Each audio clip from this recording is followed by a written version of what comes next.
মায়ের হাতের 10 মিনিটে চিংড়ি ভুনা একদম সহজ রেসিপি, সহজ উপায়। সো হ্যালো এভরিওয়ান, আসসালামু আলাইকুম। কেমন আছেন সবাই? আল্লাহর রহমতে ভালো আছেন, সুস্থ আছেন। চিংড়ি ভুনাটা করতে কিন্তু মার হাতে কিন্তু একদমই সময় লাগে না, একদমই কম মশলা দিয়ে করে খেতে এতটা মজা হয়।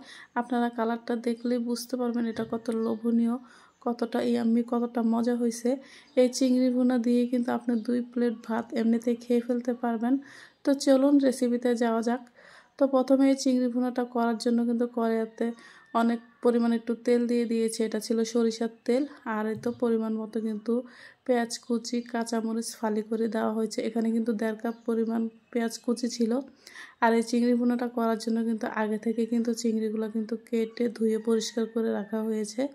তো এই ফাঁকে কিন্তু এই তো পেঁয়াজটা কিন্তু একটু লাল লাল হয়ে গিয়েছে সামান্য।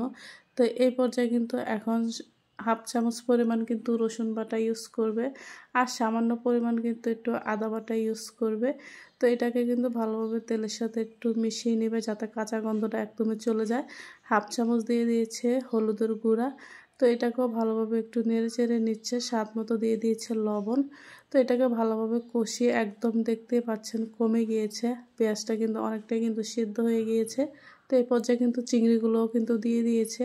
এখানে 12-13টা কিন্তু চিংড়ি ছিল। তো সবগুলোই নিয়ে নিয়েছে, ফ্রিজে এই কয়টা চিংড়ি ছিল তো আর সবগুলোই কিন্তু রান্না করে ফেলেছে।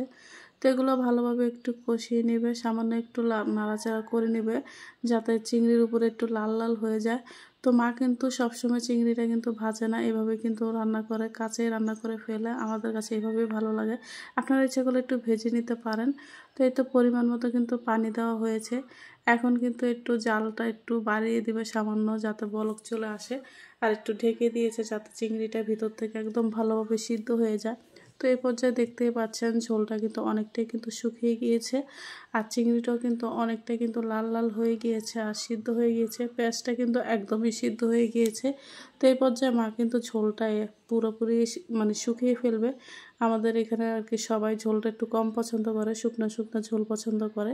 তো এই জন্য মা কিন্তু সবার পছন্দ মতো কিন্তু ঝোলটাও কিন্তু শুকিয়ে ফেলে, একদমই ঝোল রাখে না। কিন্তু এভাবে কিন্তু আমাদের কাছে কিন্তু খেতে দারুণ লাগে।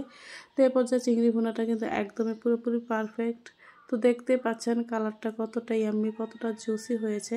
ঘরোয়াভাবে একদম কম মশলা দিয়ে যে এত সুন্দর করে চিংড়ি ভুনা করা যায়, আসলে মায়ের হাতে না দেখলে বুঝতেই পারতাম না। আসলে মায়ের মতো কিন্তু আমি এভাবে চিংড়ি ভুনাটা করতে পারি না। ইনশাল্লাহ একদিন মায়ের কাছ থেকে দেখে দেখে কিন্তু শিখে যাব, আপনাদের সাথেও কিন্তু রেসিপিটা শেয়ার করব। তো ভিডিওটি ভালো লাগলে অবশ্যই লাইক কমেন্ট শেয়ার করে পাশে থাকবেন। আবারও মায়ের হাতে রান্না নিয়ে চলে আসবো। সবাই ভালো থাকুন, সুস্থ থাকুন। আল্লাহ হাফেজ, আসসালামু আলাইকুম।